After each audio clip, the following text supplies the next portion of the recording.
Sumulat sila Lane de Mesa patungkol sa ari-arian nilang 7 magkakapatid na na-foreclose ng bangko.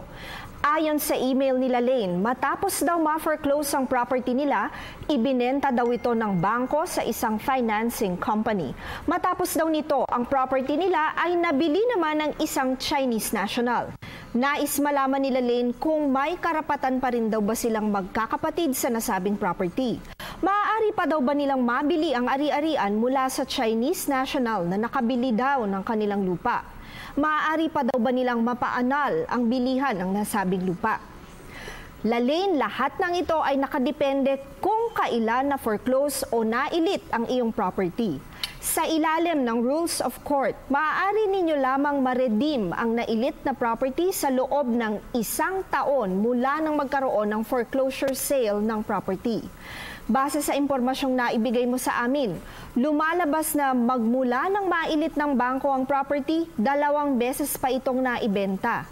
Logically, kung ganon, malamang na mahigit 1 taon na ang lumipas mula nang nag-occur sana ang karapatan ninyo na ma-redeem ang nasabing property mula sa bangko.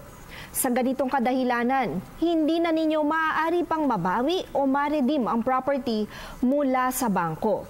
Maaari siguro ninyong puntahan ang sinasabi ninyong Chinese national na nakabili nito at mag-offer kayo na bilhin ang property.